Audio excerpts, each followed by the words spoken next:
Welcome to Seriously Joking. Uh, your boy JRICH is in the house with my man Noob One. How you feeling today, man? I'm good. How are you? Hey, man, I'm well, man. What's the temperatures like out there, man? It's mid-80s, I think. Okay, all right. Yeah. Sunny mid-80s. Okay, what's the temperature like in LA, man? Y'all still got protests and everything going on out there?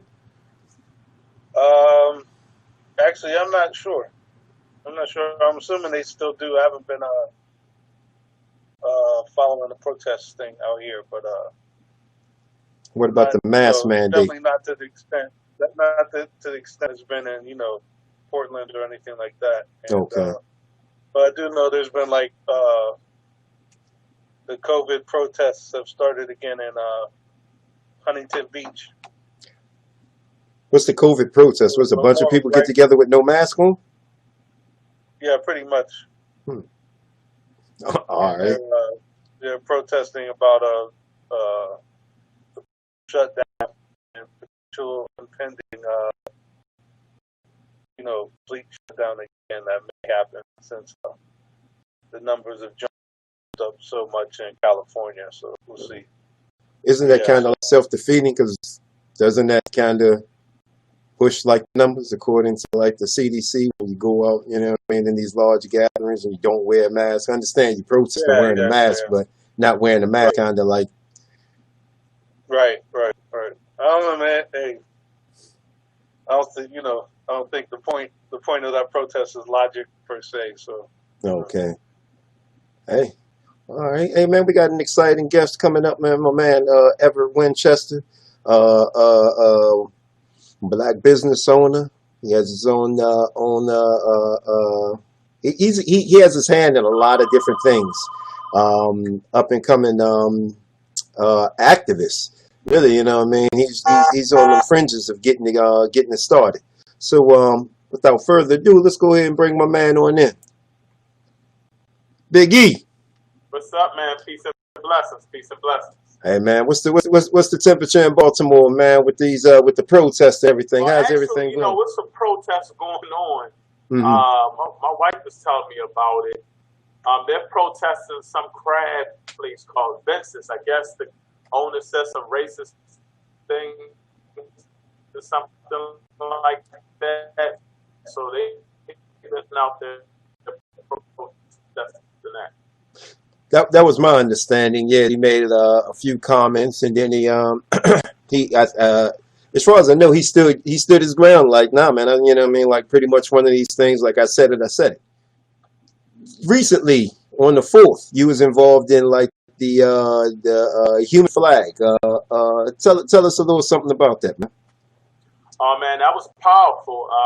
Brother Messiah Fit did a RBG red, black, and green human flag. That's when people create a flag like holds some stripes and stuff. And it was in Washington D.C., the nation's capital, right in front of the monument. Mm-hmm. And it was very powerful. There's a lot of white people out there support Black Lives Matter. Mm-hmm. Now he came under a little scrutiny because white people was holding the flag.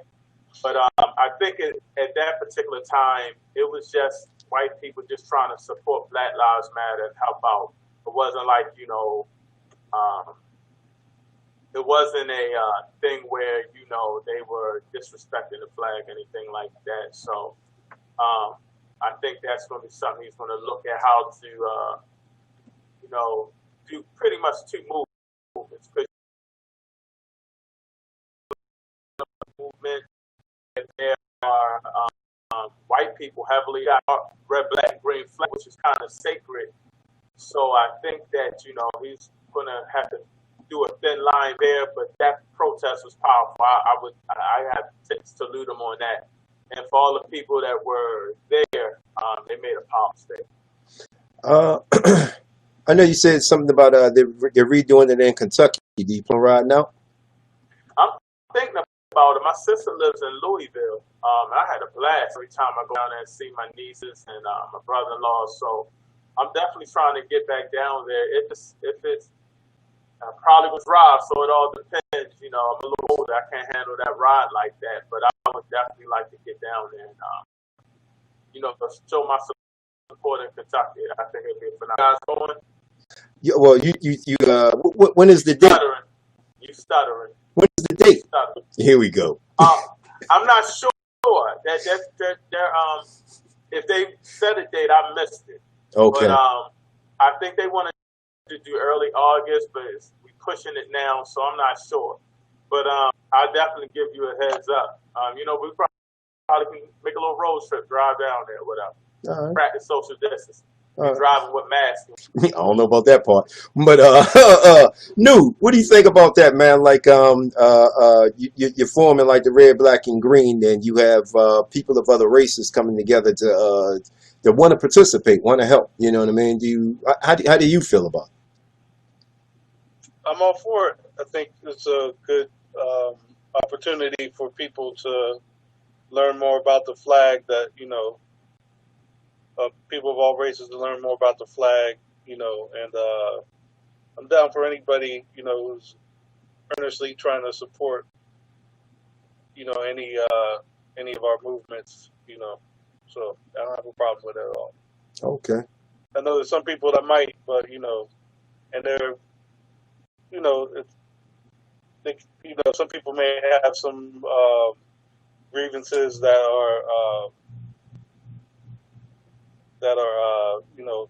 good and logical, but I'm down for everybody being part of the fight. All right. We're all connected, one way, shape, or form. Okay. So, yeah, I'm with it. Yeah, I would say you never want to disrespect anybody in their feelings towards the flag. So, right. I understand that's a Marcus Garvey movement. We gotta say race first. It's for black people, you know what I mean? And that part I understand. So I think for that movement, it was great. And I think if he does something else, maybe he should think about maybe doing another kind of flag to show solidarity to all races coming together, so he doesn't offend anybody. I haven't talked to him about it, but I would really recommend that. It's good to teach them about the flag, but they have to understand that flag was pro-black. It's meant for race first, for us to get ourselves together. I'm telling them, the Black Lives Matter movement is kind of like against police brutality against black people. But I would like in a community, in the black community, where we have a lot of like Baltimore, Chicago, DC, where it's a lot of black on black crime. That's when I think it's a point to raise that flag, because you're bringing a lot of black people together. So I think that's very important. Yeah, I personally didn't have a problem with it. Just like Noob was saying, anytime you have the opportunity to spread knowledge, I think that you should take advantage of it and do it, especially when people are open to listening. Too many times we try to force, information on people that aren't ready to receive it or don't even want to receive it. You know what I mean? So in that type of situation, I think that, it was great that they came out and everything. And I think that he made a great point that enough for the people that was actually on the internet complaining about it, it actually showed up. Then, you know what I mean? They wouldn't have had to worry about it. They could have voiced their opinions in person instead of like sitting on the internet. Speaking of the internet, has anything changed? I know you did a show a little bit ago, man, probably about a month now. We did a show together and we were talking about the planning of this event. And you know what I mean? You had a whole lot of keyboard gangsters, man, like 80-year-old white women, man, talking about, you know what I mean? It's almost taking you out. Has any of that calmed down? Probably when I do a post that is for the black upliftment and movement. Oh yeah, I'll be getting some threats. I'm kind of used to it now. It's kind of crazy. It's just crazy. A lot of people are stuck in their ways. You can see the white supremacy mentality. They feel threatened. So I have to understand that sometimes. I guess if I was ruling everything and had everything my way for my family, and someone was trying to, make everything equal, I'd be a little pissed too, I guess. I don't know. I've never had that opportunity to have black privilege, so I don't know. Okay. But yeah, it's usually some people that are probably about to be in the grave. I wish them well, and they can go live with their racist ancestors. It's a new movement going on. We white people, black people coming together, and it also threats people when you say race first. You know what I mean? We're not saying race first in terms of saying F white people or F Jewish people. We're actually taking a Jewish mentality. We're going to take care of our community and fix our problems in our community, and we still going to deal with y'all too. But we've got to get ourselves together so we can be on an equal playing field. We got to start supporting our own businesses, like white people support their own, and Jewish people support their own. And we still can deal with each other and support each other's businesses culturally, but we just got to start growing and putting ourselves first. We are the only people that, when you say race first, we get offended by that, and so that's something that we all have to look at. And they don't like that. They want you to just be black people to be consumers and just shut up. So you say, man, I don't think that's right. They get a little pissed. Yeah, that's mostly old white ladies, believe it or not.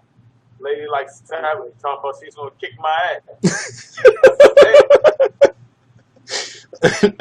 I ran 5 miles that day. I'm looking soft or something. Run 5 miles.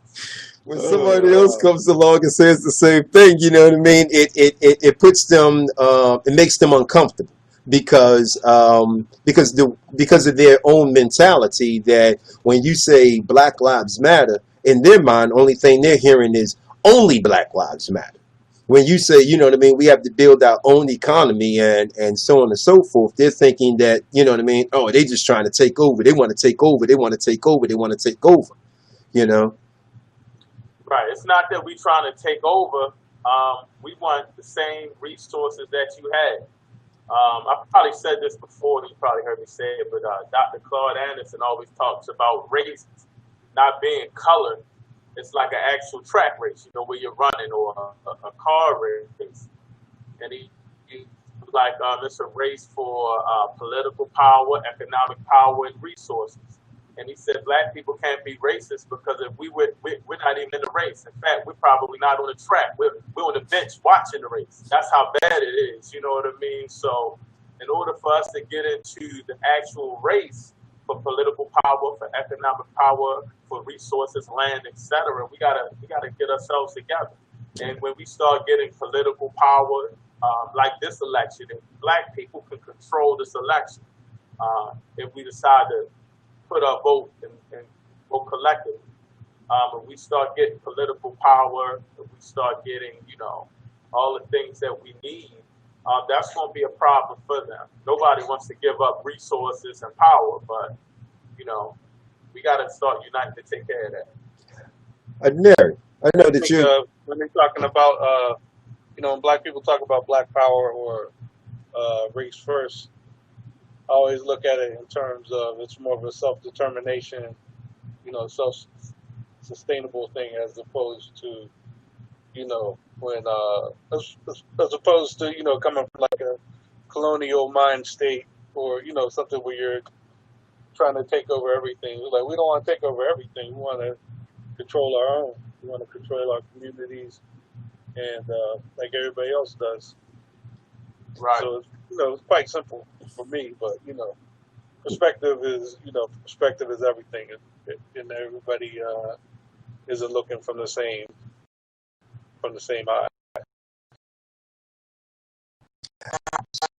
And able to empower people. You're looking to start up UNIA chapter.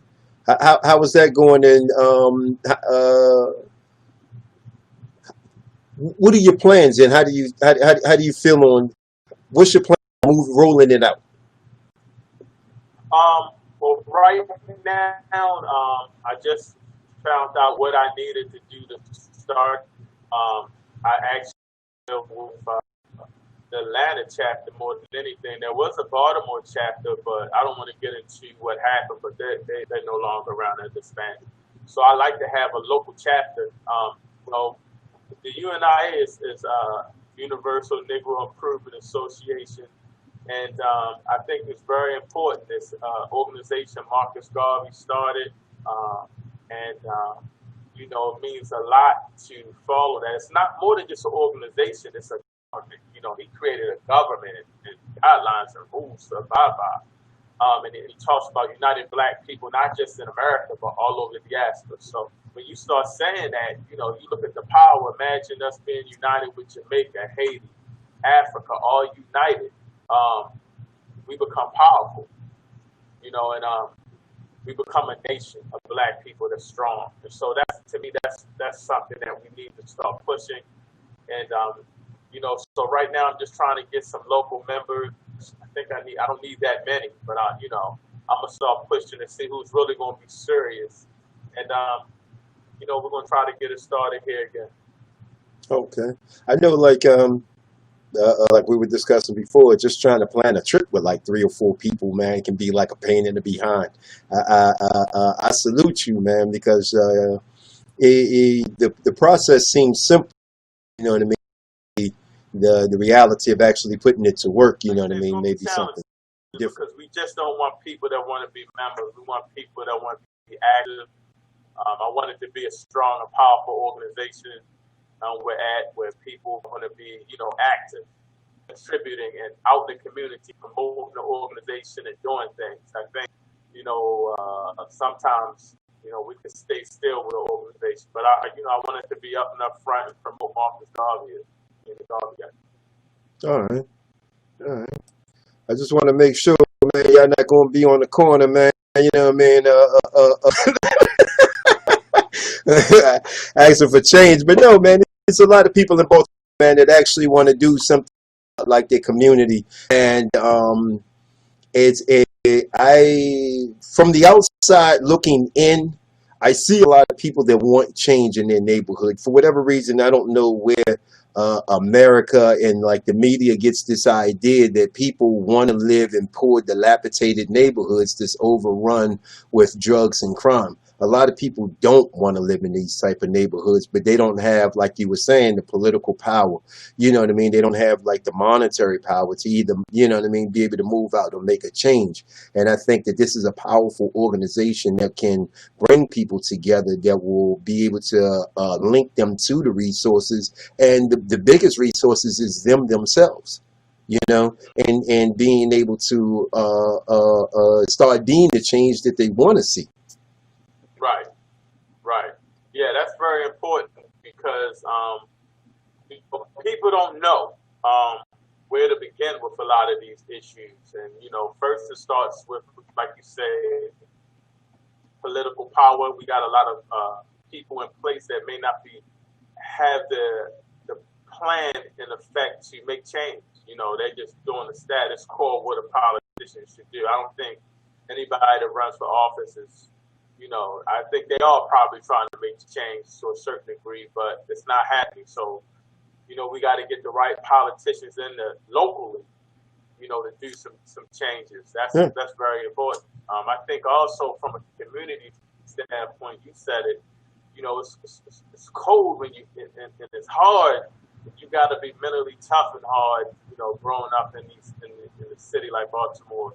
And sometimes you can just see a neighbor or a Black person and say, how you doing? Hey, how's your day today? I do more of that running. Like I'm running, hey, what's going on, brother? People like, hey, go ahead, brother, I see. But, that goes a long way to just change to the mentality of, our environment we live in. Yeah.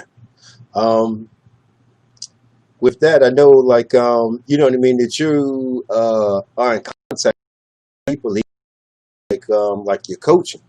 And maybe that, you know what I mean, even like a jump off point for you to be able to even, you know what I mean, either recruit or even just to, how's business going, man? Man, business is going well. We still dealing with the pandemic, had to let a lot of people go. I could have held on, but I wanted to make sure they got unemployment and stuff, and I wanted to make sure that, I didn't wait till the last minute trying to hold on. But business is doing well as far as Magento Capital, the cleaning business. We got Real Truth and Power that's starting to grow as a nonprofit business that promotes Black-owned health, wealth, knowledge, yourself, small Black-owned businesses, Black businesses in general, Black businesses, Black businesses, and just provide knowledge of history and the true origins of our knowledge.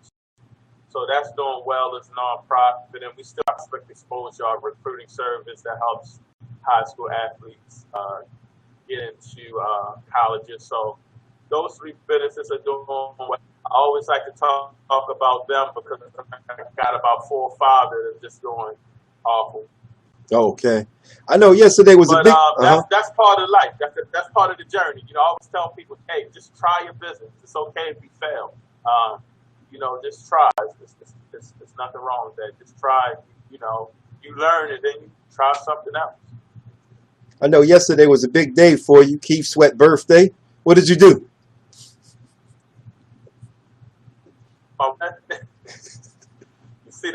You see, I froze on that because you put me on the spot. But no, man, it's the pandemic. We really didn't do anything.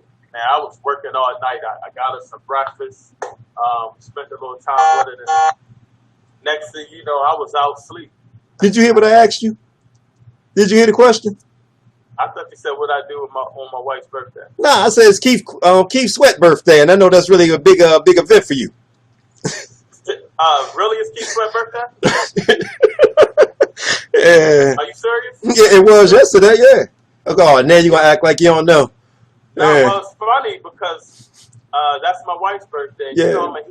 I'm a huge fan of the drawer dropper. That's what we call it, the drawer dropper. Yeah.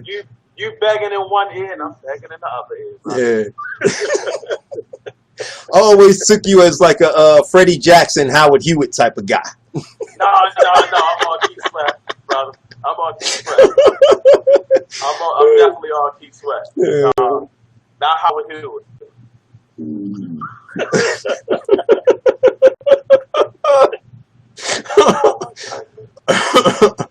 Oh man! Like you'll bring up Howard Hewitt. Where Howard Let Hewitt. me find out. Let me find out. Amen was in your heavy rotation. What the name of his song? Amen or something? Oh man, you got me, man. The only reason why I know about Howard Hewitt because Noob keep claiming that he from Aliquippa, his hometown. That's it, man. I would put Howard Hewitt on me. The Howard Hewitt in high school. One to hear that. He was in Shalimar originally, right? Oh man, don't give me the money. I don't know. James would know all about that. He loves that. Yeah. Yeah, I mean. He that was his nickname, Shalimar in middle school. Now here's a true story. He did come to work one day with dressed up in a suit with Freddie Jackson jacket with the shoulder pads.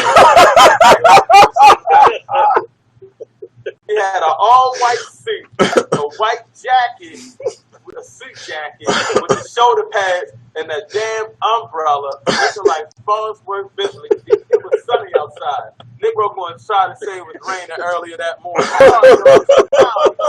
Umbrella. I salute you. Whatever, man. Hey, man. Tell us about the Collective Black People Movement, man, and how you got started in that, man.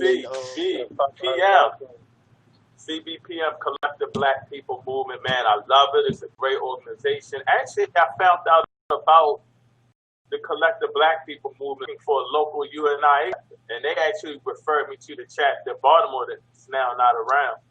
And I just said, let me just join this movement because they seemed like, they were, seemed like they had a lot going on. And what it is they take a lot. The main thing is to get Black people collectively to come together. We're over 3,000 members and growing all over the world. And we take Black people's say your skills and your talents, and we put them to use. So I'm like a media coordinator. If you're a teacher and you want to be help with education, you could be an educational coordinator. And we're just trying to get all the Black people to start working together to provide, unity and get Black people on a powerful level. And I'm just loving it right now. We're networking with all of these powerful Black people that are trying to provide race first and a pro-Black agenda. It's just been awesome. President Brother Roz, the Vice President Brother John, Anire, they just do never communicate and working on one goal and one aim. So I've been blessed to be a part of it. I'm loving it, and I'm learning a lot too. They do a lot of teaching about Marcus Garvey and everything. So man, it's just a powerful organization. You don't. They ask you to pay dues, but honestly, they don't even care if you pay the dues or not. They want members to just join and commit to just helping out the movement. And so I've been blessed to be a part of it. I'm all in 100%. Sounds great. Hey, Got a bad one, huh? no, I was just going to say some of the couple of things in like the recent news I would like to get your opinion on, man. One, voting and how the voting machines seem to chronically go down in Black Democratic districts. What are your thoughts, man? And what are your thoughts? And did you have any problems in voting? We did something. I'm not even gonna lie. My wife filled mine out for me. We did something. We mailed in the vote. Okay. So this year I didn't have to worry about that.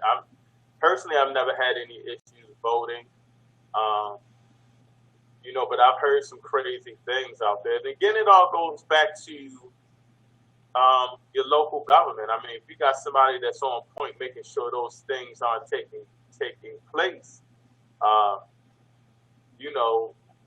that's a good thing. But if those things are, the same old thing, we go to vote, the lines close early, or it's so crowded in the Black areas when they vote, you go to the white areas and they just going right through.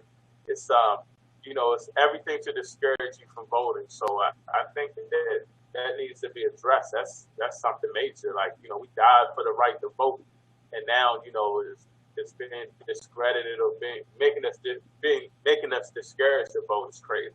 It's crazy. Anire, have there been any problems with the polls out there in Cali? With like the mask and people standing in long lines and machines going down? I don't know about any issues with the polls per se, but nationally there's been, partially due to the, COVID-19 situation, there has been a large amount of black and brown precincts that have been, shut down almost exponentially. So there's by the, sometimes by the tens or by the hundreds of voting places that were available that aren't. So it just exacerbated some of the issues that he brought up earlier about, long lines, closing early. There's I want to say it was Kentucky, but it could have been Alabama, so I don't want to put it on the wrong state. But there was an issue at one polling place where people were waiting outside the door, and they locked the doors on them. And luckily, there were some organizers there that were, on point. So in touch with the judge, told people to stay there, got in touch with the judge, and then the judge ordered they needed to open up the precinct back for everybody who was still standing in line at that time. So, I mean, there's been a lot of, shady stuff in the primary, in the Democratic primary, and we already know how, Republicans depress the black vote through gerrymandering and other, routines in, the general election. So it's kind of like, we're being pressed on both sides. But me personally, I haven't had any situations where I had problems voting. But, there's been issues with like people getting provisional ballots and things like that. But that's like getting deep into the woods on, voting and voter issues. The main thing is that, the closing of polling places, a lot of volunteers that would have been participating aren't because they're older and they're concerned about, coronavirus, things like that, and all that, all that kind of mixes into like a brew that depresses the vote and, in various different ways. So. Oh, Brother Anire, I had to congratulate you too. Brother JRICH had told me about your position. I wanted to congratulate you. Campaign manager for Kanye. How's that going for you? Oh man, it was going great. It was. It was going great for like 5 minutes, yo.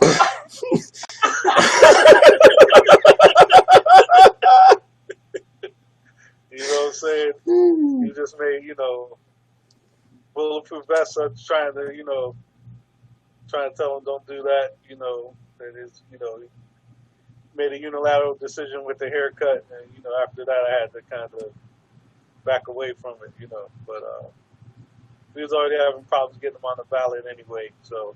Apparently he had problems getting them a microphone as well. On the real, that brother is tripping. He said, "Get out." What's going on with him? Y'all, I'm a little worried about him. Yeah, I'm very worried about him. I've had,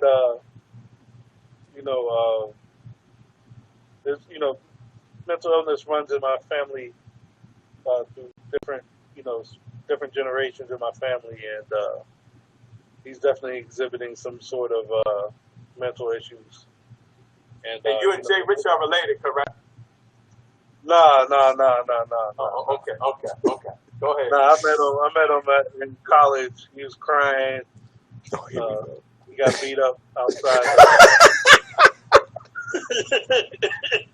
He got beat up outside the outside basketball court.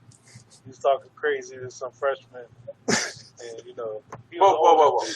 He wasn't a freshman that got beat up. He was like a junior. He got beat up by freshman. Yeah.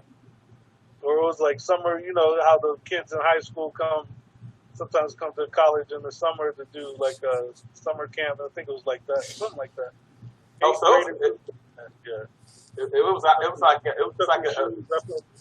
felt bad for him. So he was like a junior. He got beat up by a 11th grader. Kind of like Cat Williams. The little kid, But, so I saw him. He was crying and shit. He got his his Washington Redskins gear on. Oh, here we go. I think it's gonna be a collector's item at this point, but yeah. So I took pity on him and made friends with him. He might as well bury that jersey 6 feet under. Yeah. Should have been done a long time ago, like the Joe Theismann, John Riggins days. Should have started. It's been done. It's been done. Yeah. So that's a whole other topic. But yeah, I felt bad for him. Got him some ice cream.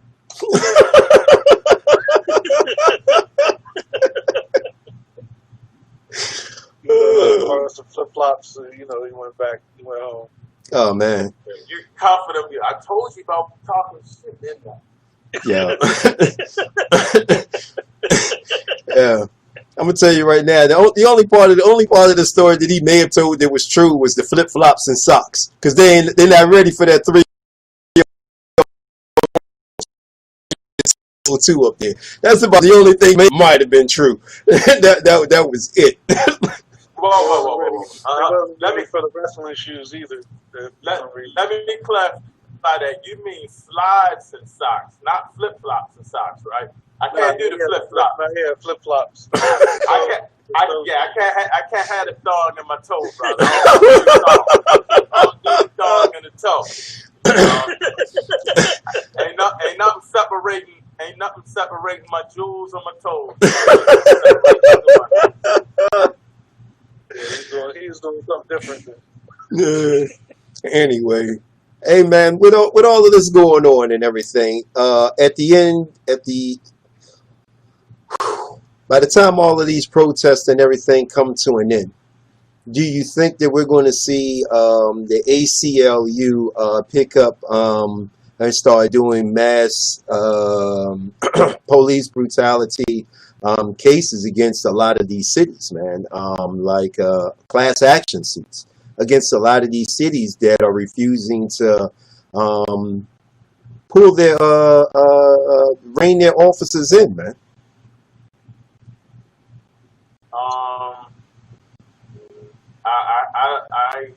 I hope we have change. I've seen some changes coming, and I really truly put all my love within the youth. They're doing a phenomenal job, and they staying active. They staying at it.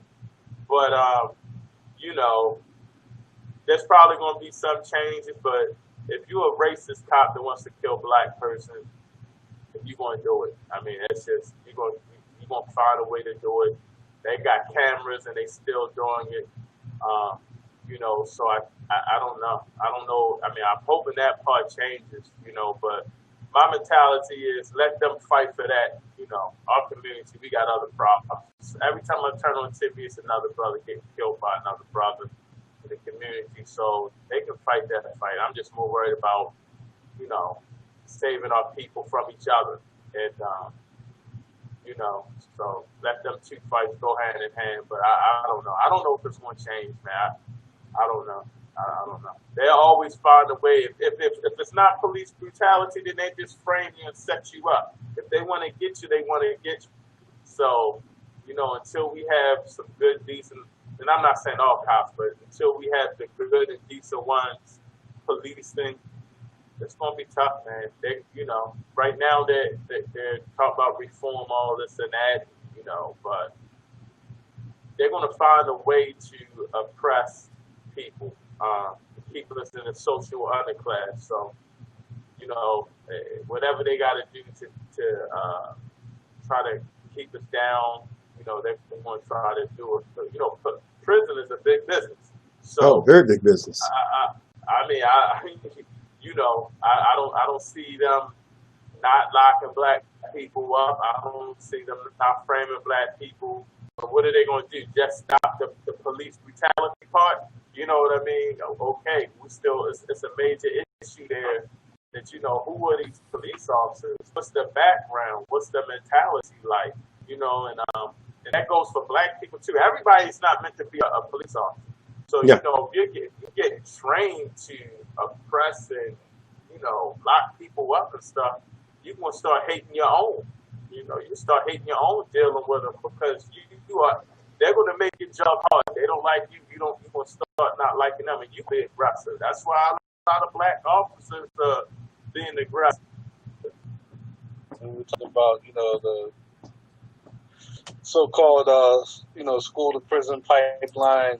You know, there's all sorts of things that need to be addressed when it comes to, you know, policing the justice system, you know, judges, to the point where there's, you know, I'm sure everybody's heard the story about the 13-year-old girl who got put in jail for not doing her virtual homework. Right.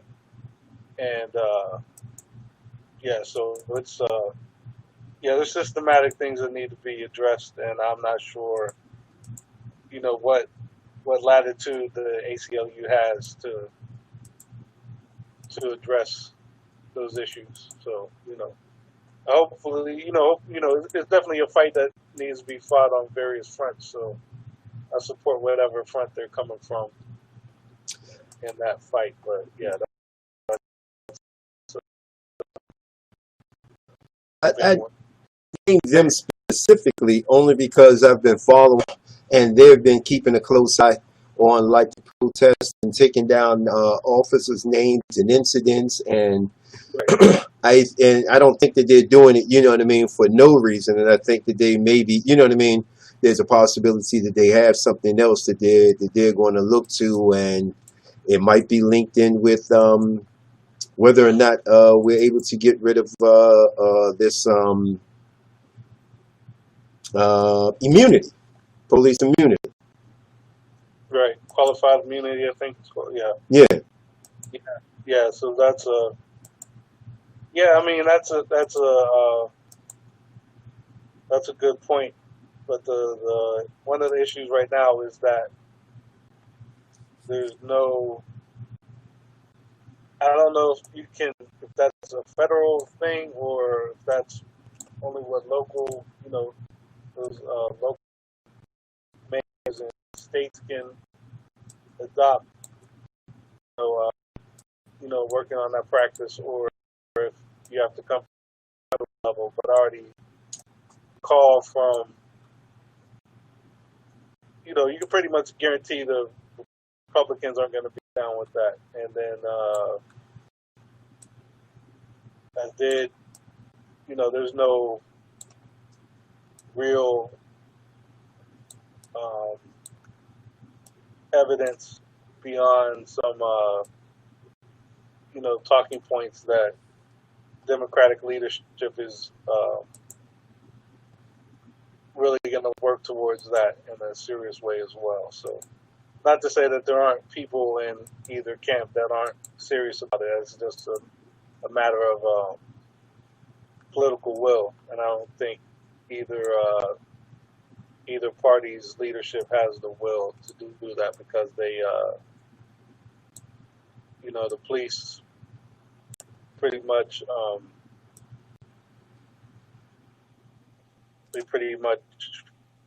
run, hold things down for the quote unquote ruling class, upper class people.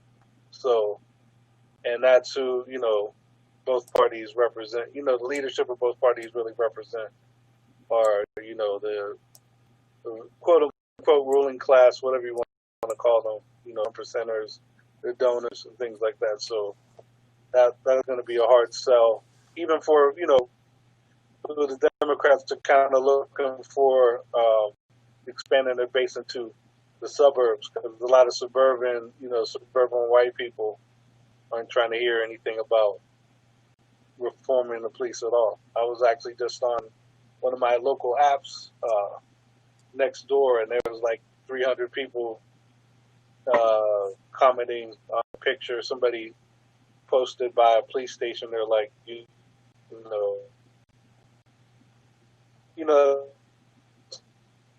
kind of like bigging up the police, like, sorry you're going through all this, police, we love you. That's a rough stuff, because the only people who really feel the brunt of policing is not only policing, but the justice system are, black people, black people and poor people and Native Americans, the usual suspects. So yeah, that's a rough sell. It's going to be harder than you would think it would be. Well, I agree with both of you, and I think that the other factor is the major funding by the FOP that goes into, the passing of some of these laws and the protections, and to make sure that things disappear. With what you said, before, with a lot of problems within the justice system. There's a recent case right now, in Florida, where a white guy killed 3 black guys going fishing. They were just minding their business, going fishing, and he rolled up on them and shot them all, and shot all 3 of them. He claimed that they stole his truck. He seen them I think it was General Dollar or somewhere in a store, and they were talking to the cashier about going fishing. And when they left the store, he had his brother followed them, gunned them down on some dirt road. They were just going out fishing. But here's the thing, if you think that that's appalling, the most appalling thing about the whole thing is that this dude already had like He's only 26, 27, something like that. Already had 2 stints in prison. Over 200 and something charges levied against him prior to this. And he was still granted bail. He was out on bail at the time that he killed these 3 men. You know what's crazy? You said that. I'm reading this book, a black history reader. Every question a black person should ask, and it's talking about diversity. And I might have told you the Diversity Act in 1705. And you think of diversity today as, you know, white people, black people, all different colors, but it was an act that in 1705 that meant every 4 or 5 slaves there had to be 1 white person. It kind of messed me up because I never knew that part of it. And which was crazy is that act wound up, you know, establishing the Second Amendment for white people to bear guns. You know, that was actually for them to kill and keep black people in check, that amendment. So it's funny you say that. You know, sometimes we complaining about the laws and stuff like that, and how we're being treated and asking for justice. But if you really look at the laws are for black people to get killed and get arrested and be kept down. So it's kind of like we got to really look at that Constitution, the laws, because some of the stuff that I'm starting to learn is really messing me up, really. It's kind of crazy. Okay. I mean, you think about what's that law they talk about in Florida that stand your own ground. Yeah, I mean that's stand your ground. We all know that that's not for a black person. That's for a white person. I mean, it's not supposed to be, but we all know that any brother stands his ground against a white person, he's gone. So you know what I mean. I can't tell you how many white people kill black people on that law alone. So yeah. All of these gun laws and stuff like that, even though, like you say, black people can bear arms, but that ain't what the law was actually meant to be. And so when you look at the Constitution and stuff like that, you find those little things that might have been reworded or changed. Some of the things aren't changed. I think they're still in a certain status. I think it's one state. Lynching isn't. They're still trying to ban lynching or something like that. Well, you know, they failed that's to. Crazy. That's crazy. They failed to pass a federal lynching law. That's what it is. Yeah, and so a lot of these laws that have been in place to be against black people are still there. So we are getting upset when officers are getting let off. You know, the law pretty much is not going to condemn a white person for killing a black person. It's in the Constitution. When you really look at it, how they can get those laws out. So until they really start looking at the Constitution and changing a lot of the laws, we're in trouble.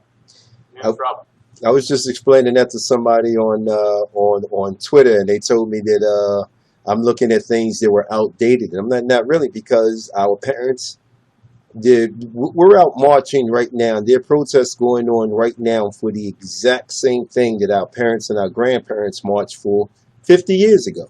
I was like, so it can't be outdated, because we still don't have those rights. We still, like you said, you know what I mean? Case in point, a buddy of mine invited me to come up, you know what I mean, to go to the range. He's in another state. Now, legally, I can carry my rifle to, you know what I mean, to where he is, and we can go to the range and shoot, and, you know what I mean, just have a day at it. Legally, you know what I mean, on paper, that can happen. I was just like, yeah, the reality, I pulled over with a gun in my car. I was like, man, yeah, man, that's a whole nother issue right there. Yeah, you think that you can do it. The law says that you can do it, but that all depends on who you get pulled over by and what that officer's interpretation of the law is, along with like the DA. And you have a lot of times where even if the officer is wrong, you know what I mean, but the DA feels as though it's still enough evidence to bring a case against you, even if, you know what I mean, it's very little evidence, and they just like like Anire was saying, you know what I mean? If they want to get you, they're going to get you. Right. You know what I mean? It doesn't matter if you're within the frame of the law or not, because and that was one of the things that the bill that did not pass, the bill that the Democrats had presented in early June, I think it was. One of the things was they wanted written into the law that they can start going after not only the police officers involved in these crimes, but for the DAs when they don't go after charges for, you know what I mean, against the officers, for go after the DAs when they are charging people with crimes that you don't really have like the evidence, you know what I mean, to ruin these people's lives. And but of course, you know what I mean, like you said, you know what I mean, it stalled. I don't even think that to this day it passed in the House and the Senate. What's his name, McConnell, has refused to allow it to be voted on, you know, with a lot of other things.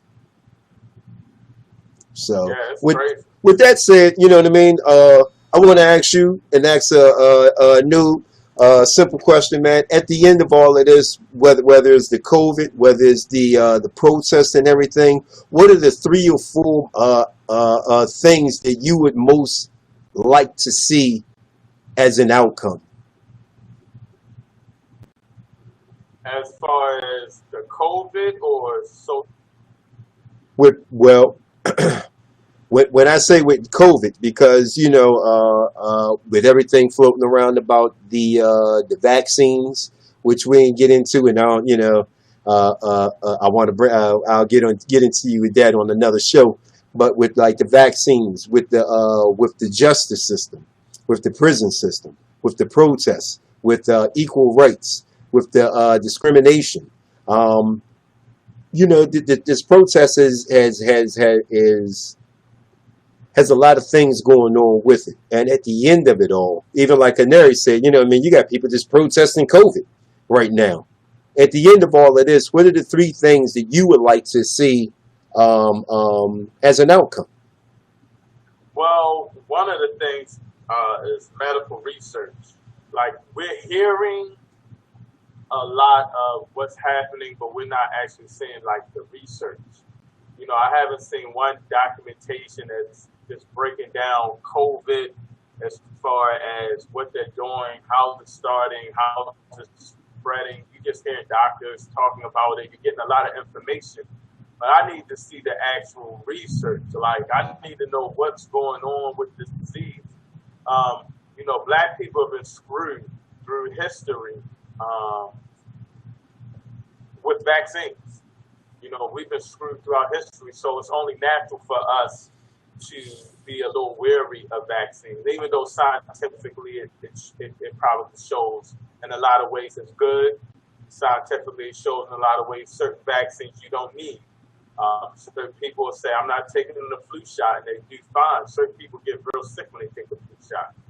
It's a lot of questions out there, so I think it's a big push to start taking vaccines.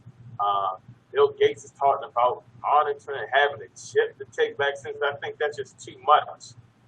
You know, I just think we need to really understand and see the research and see what's going on, what's in each vaccine.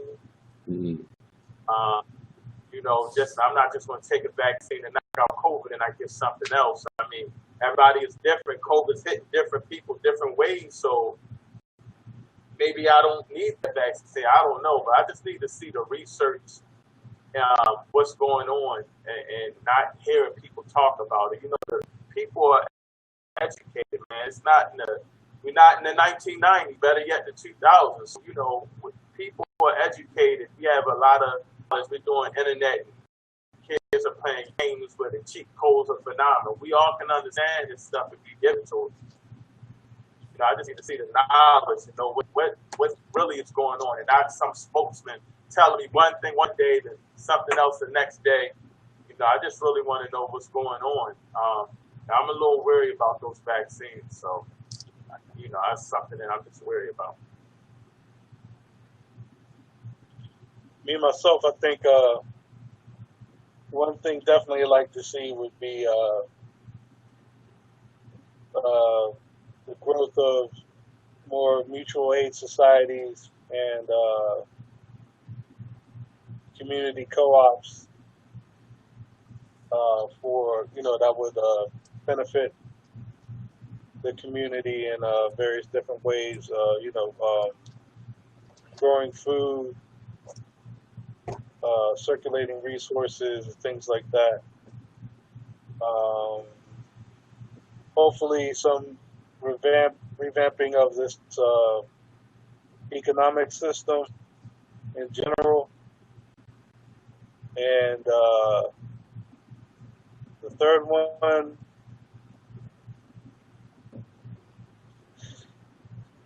The third one I'd have to think about, but that's just off the top of the head. But yeah, some new, just maybe off the head. I would say a different way of looking at employment and distance-based learning, things like that. But the main thing I would think I want to see more communities come together and like-minded people come and work together to support each other, because with the it's not necessarily terrifying to me, but in generally thinking, it's probably terrifying is that we haven't seen the worst of any of this yet. So there's going to be an economic downturn that's been exacerbated by the shutdown and the lack of response to the people's needs by politicians, White House, Congress, and that's going to be a major problem for people in general. So I'd like to see more cooperation in the Black community and other communities as well, and then more groups of like-minded people building societies to help mitigate issues that are going to be happening, and in terms of resources, food, things like that, all that type of things, even water. So that's my off the top of the head. I'd have to really sit down and think about it to make a real substantive answer, but yeah, that's my answer for now. I would definitely like to see not only a reform in policing tactics, but I see the police as just, the foot soldiers. They're just the first line of defense, and it has to go all the way up the chain. You can't just stop, stop at the police. You have to also start looking at the DA office and the public defender office. You have to also start looking at judges. And because all of them are a part of like this pipeline. And these prison numbers, they're all involved in it, so you can't just take like one small section and say we're going to change the way you do XYZ, but then you leave like the rest of it, to continue to grow. It's all a cancer, and you have to remove the all of it. You can't just take out a small part of it and allow the other part to continue to grow. I think that that we need to look at the DAs. We need to look at the billions of dollars, man, that go into like the police force, that I don't think that is actually really needed. Just like the military weapons. Why do you need a tank? You some of these things you have to stop and think about. Like, why do they need a tank? And when you start to look at like the policing is done, and people are charged with crimes. And when I say change the way people are charged with crimes, that you actually start to charge people the same across the board, no matter what it is they look like. You can't have, like you said, a 15-year-old black girl that didn't do her homework sitting in jail. But you have a pretty white girl that just got caught shoplifting with, like pretty much grand larceny, thousands of dollars worth of merchandise, and she gets to go home. You know what I mean? It has to be the same across the board. The case that we just talked about in Florida, guy has 250 something charges on him, and he still gets bonded. How in the world is this guy even, you know what I mean? How is he even given, you know what I mean, the opportunity to be bonded? You've already had 2 prison stints. You know, some of this stuff, man, and even when we get into, I guess that's the first thing, you know what I mean? Just the whole policing and the justice system in one. The other thing is, I would love to see us as a people take this opportunity, you know what I mean, to come together and unite. To say, look at what happened in D.C. a month ago. Look at what happened in Chicago, Father's Day. Look what happened down in Atlanta, I think, and then over in Texas, and say, you know what? We cannot allow these people to continue to fester in our communities.